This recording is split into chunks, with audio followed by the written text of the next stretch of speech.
Už tento víkend sa v austrálskom Sydney uskutoční ďalší číslovaný turnaj UFC, tentoraz s poradovým číslom 312. To, že sa jedná o austrálsku kartu, je jasne vidieť na skladbe zápasov. Z celkovo 13 zápasov sa až vo 8 predstavia reprezentanti Austrálie alebo Nového Zélandu. Na prvý pohľad teda vidíme, že sa nejedná o typickú číslovanú akciu UFC, nabitú menami, ktoré poznajú všetci. Dana White tentoraz stavil na domácich bojovníkov. Mnohí z nich zažijú dokonca debut v UFC, čo na číslovaných kartách nebýva zvykom. Nám teda ostáva len dúfať, že táto nenápadná karta doručí zaujímavé zápasy a skvelé ukončenia, tak ako to u podobných turnajov býva zvykom. Dva hlavné zápasy budú však titulové. O ten prvý sa postarajú bojovníčky ženskej strawweight. Weili Zhang bude brániť svoj pás proti brazílskej vyzývateľke Tatiane Suárez. Po tomto zápase prichádza na rad hlavný bod programu v podobe odvety medzi šampiónom Drickusom du Plessisom a bývalým šampiónom Seanom Stricklandom. Práve proti du Plessimu stratil Strickland svoj pás začiatkom minulého roka. My sa dnes pozrieme na tieto dva zápasy, ale predstavíme si aj niektoré zaujímavé netitulové zápasy z tejto karty. Tak poďme na to. Ako prvý zápas si predstavíme súboj medzi Alexandrem Topuriom a Colbym Thicknessom. Tento súboj je zaujímavý najmä kvôli prvému menovanému. Priezvisko Topuria je v UFC známe. A áno, máme na mysli jeho brata Iliu Topuriu, ktorý je súčasným šampiónom perovej váhy UFC. No a tento víkend prišiel čas, aby si svoj debut odbil aj jeho starší brat. Súboj sa odohrá v bantamovej váhe a bude sa jednať o debut oboch borcov. Obaja prichádzajú do najlepšej ligy sveta ako šampióni svojich predošlých organizácií. V Topuriovom prípade sa jedná o španielskú organizáciu The Way of Warrior a Thickness kráľoval bantamu v austrálskom Hex. Odhadovať tento súboj je veľmi ťažké, nakoľko doteraz zápasili len v lokálnych organizáciách. Zvesti však hovoria, že starší z bratov Topuriovcov je ešte technickejší ako terajší šampión perovej váhy. Otáznik je však nad jeho psychickou stránkou, keď si napríklad po svojej prvej prehre zobral až 6-ročnú pauzu.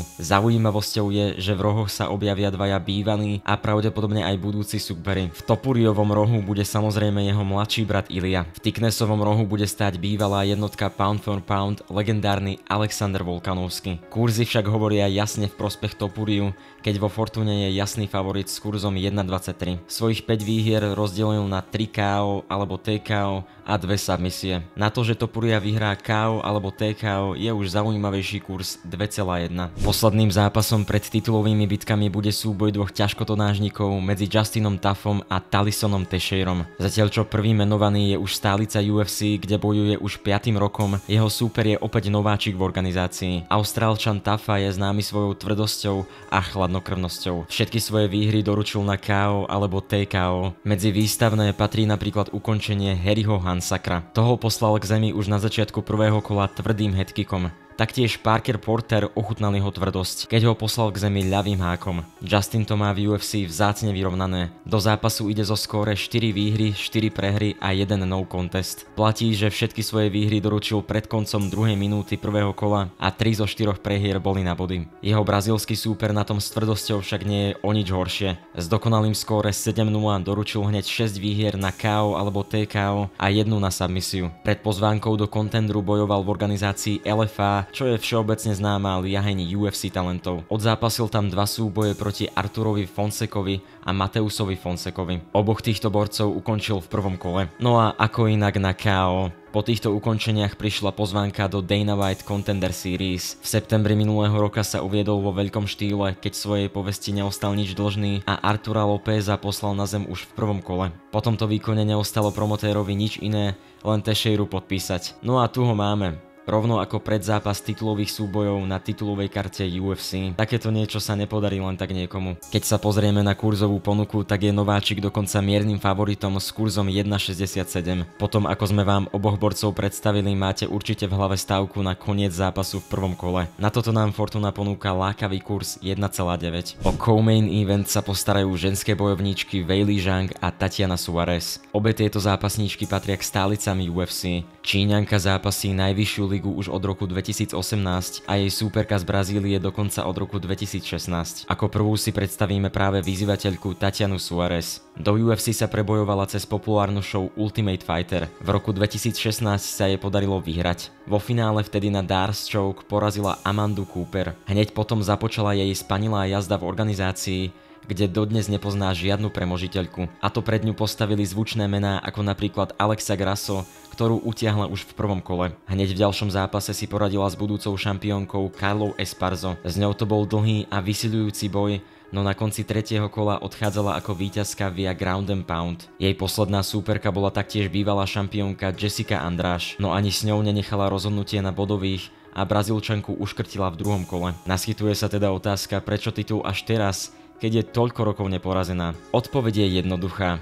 Zápasí málo. Je jednoduchšie udržať si dokonalý rekord, keď za 9 rokov v UFC stihnete len 6 zápasov. Veď jej posledný zápas bol ešte v roku 2023. Treba však povedať, že aj z týchto málo zápasov bojovala vždy proti nebezpečným súperkám, ktoré toho dosiahli naozaj veľa. A treba tiež podotknúť, že 5 z posledných 7 výhier dokázala zaknihovať pred limitom. To v ženských divíziách nebýva zvykom. Súčasná šampiónka a jej súperka je v tomto rovnaká. Nemám teraz na mysli neaktivitu, ale ukončenia súperiek. Weili práve naopak patrí k aktívnym zápasníčkam. Avšak našla už aj svoju premožiteľku v podobe Rose Namajunas. S ňou prehrala hneď dvakrát. Prvýkrát išla tvrdo k zemi po krásnom high kicku v prvom kole. Odvetu si strihli už o pol roka, no aj túto pre Číňanku dopadlo prehrou, tentokrát však na bodové rozhodnutie. No a potom prišla spomínaná výnimka z titulových súbojov. Zápas s Poľkou Joannou Jędrzejczyk. Tá bola vo svojom čase považovaná za najlepšiu ženskú zápasničku. Ako to dopadlo, ste už určite videli. Weili doručila KO spinning back fist a jedná sa o možno najkrajšie ukončenie v ženských divíziách. Tak si to dajme rovno spomalene.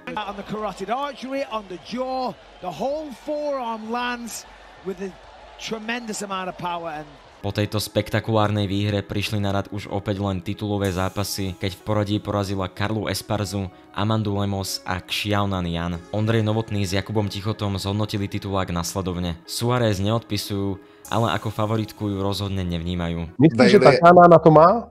Já myslím, že jo, že může. Jako pořád si myslím, že Weili bude jako v tomhle tom. Weili je Weili a je těžký jako i pro mě, ještě co jí tam mám jako šampionku, jako sázet proti ní, protože právě ty kladiva má wrestling, dokáže vypínat lidi, jako v té holčičí nejnižší váze, což je jako obdivuhodný. A navíc promiň, povídej. Že jenom přece jenom, že v tom stylu, že má fakt fyzičku na všechno, že třeba Jessica Andrade taky, ale jde prostě vypinkat, Weili nejde vypinkat jen tak, jako. Ale pro mě je Suárez problém za prvý cestování, jo. Ono se to možná nezdá, ale pro Američanku dojet do Austrálie a srovnat se s tím ve 34 letech, nikdy jako venku nezápasila, velmi těžký. Má to samozřejmě 10-0, klobouček dolů, ale Weili Zhang prostě je úplně jakože jiná úzovká váhová kategorie. Ta Tatiana je extrémně sympatická, ale já vůbec jako mám strašný problém vidět cestu k vítězství pro ní. Jako... Kurzy na Fortune taktiež mierne favorizujú čínsku bojovníčku. Kurz na ňu je 1,79. Pokiaľ nemáte v zápase favoritku, je tu príležitosť staviť si na to, že súboj skončí pred limitom s kurzom 1,61.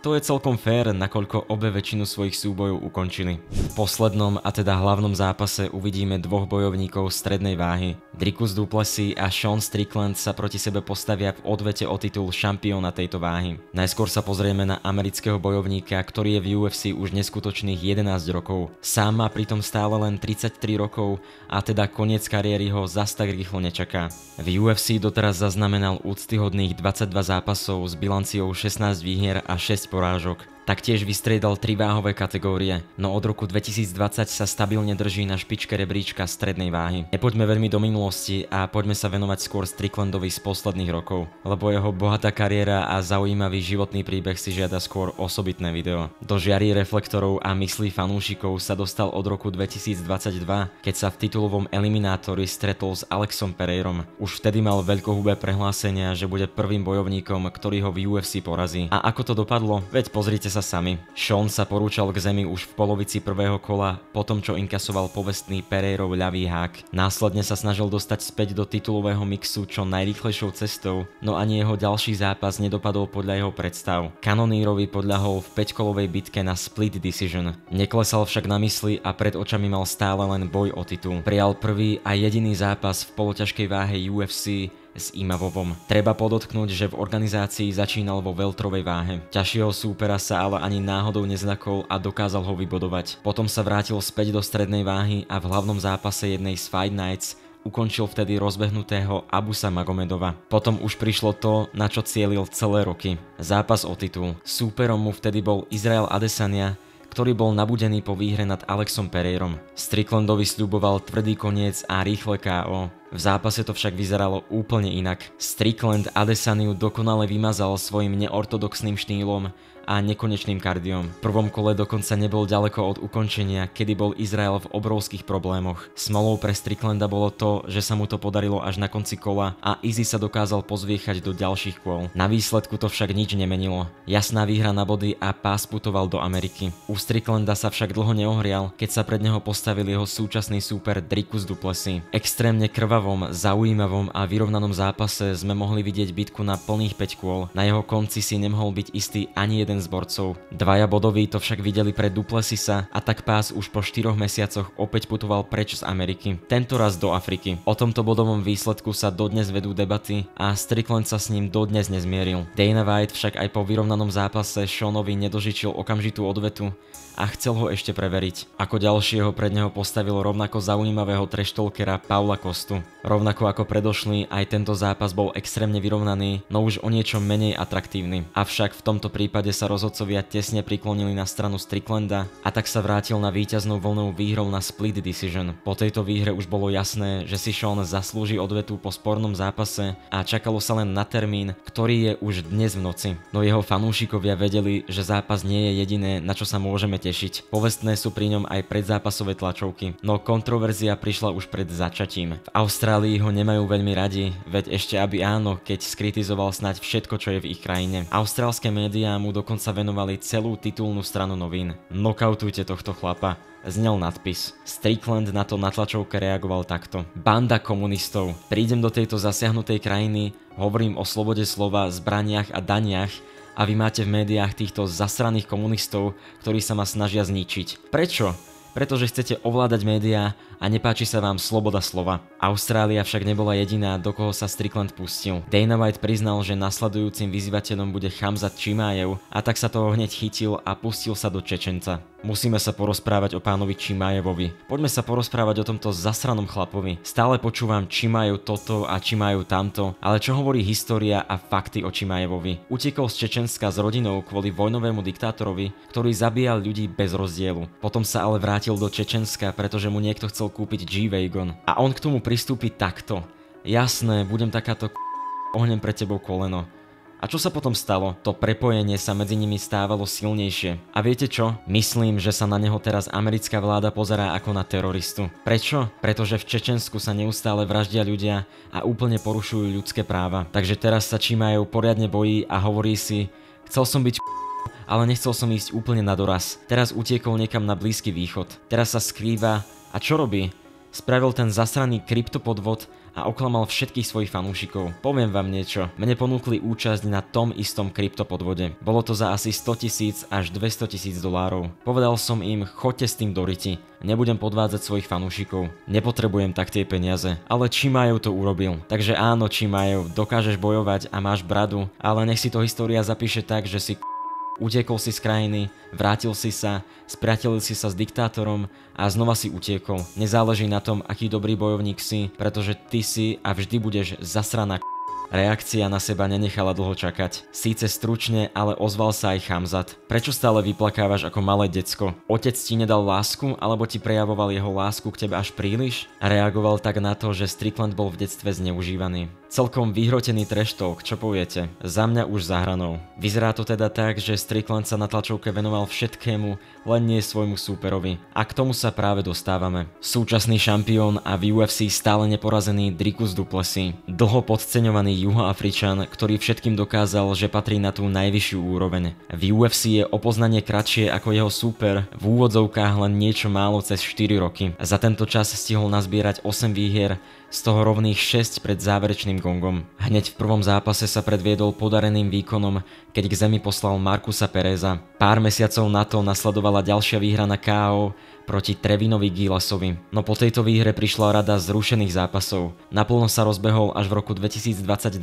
odkedy ho vídame v klietke pravidelne dvakrát do roka. Od toho času si pripísal výhry nad Tavarezom, Derenom Tillom, Bransonom, až sa dopracoval na ozajstnú špičku divízie. Tam na neho čakal obávaný Robert Whittaker. Juhoafričan sa však výzvy nezľakol a Whittakera mlátil, až kým to rozhodca nezastavil. Po tomto zápase prišla šanca o titul. Išlo práve o spomínaný prvý zápas so Seanom Stricklandom s kontroverzným výsledkom. Na jeho šťastie zo zápasu odchádzal ako víťaz. Všetkých hejterov umlčal až v jeho poslednom zápase a zároveň jedinej titulovej obhajobe. Postavil sa proti Izraelovi Adesanyovi. Teraz sa Adesanya môže zdať ako ľahká korisť, no vtedy bol všetkými favorizovaný. Dricus mal v zápase doslova nekonečné kardio a jeho úsilie sa mu vyplatilo v druhej polovici 4. kola, keď sa mu podarilo dokonca Izzyho uškrtiť. Potom ako sa od Bruce Buffera ozvalo "and still", už nik nepochyboval, že Dricus je právoplatný šampión. No a teraz ho čaká odveta proti Stricklandovi. Ako vám určite došlo, tlačovku si takmer celú pre seba ukradol Američan a inak to nebolo ani v ich treštolku. Du Plessis sa zmohol len na krátku poznámku na súčasný Stricklandov výzor.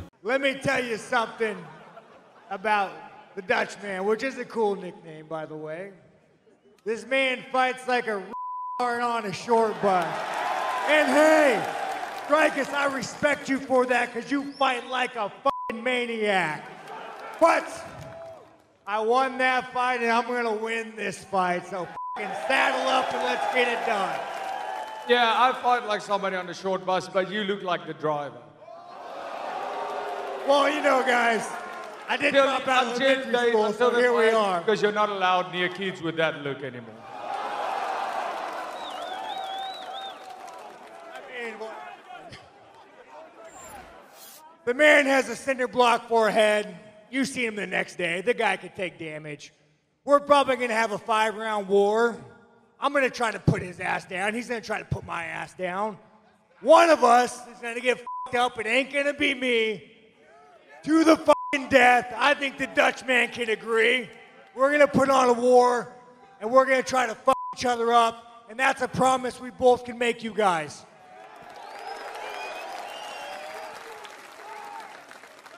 Jakub Tichota sa udivuje, že práve títo dvaja zápasníci momentálne kráľujú v strednej váhe, ale zároveň uznáva, že práve Dricus všetkým zavrel ústa. To jsou v životě, když nebyli šampioni, by mě nenapadlo, že tyhle dva půjdou jako šampion a contender. Ještě dvakrát po sobě, že tam jako udržej se těma stylama. Jo, ale jako jsou úžasný, funguje. Jako můžeme si na to říkat, co chcem, ale Du Plessis jako právoplatný čemp, tyjo, co vypnul Whittakera, uškrtil Adesanyu, přebodoval Stricklanda, jako dokázal nemožný úplně. Chyba v Matrixu v podstatě to vypadalo, ale úplně ten Matrix boural nakonec. Jako jednoznačne. No. Ondrej Novotný hovorí, že pre neho je favorit Strickland a že Dricus pre neho nie je práve najzaujímavejší fighter. No, já dávám Stricklanda za 2,50 v každém případě na sobotní. No, já dávám Stricklanda za 2,50 v každém případě na svůj tiket, protože prostě Dirk Du Plessis je sice favorit, ale mě se vlastně jako nebaví.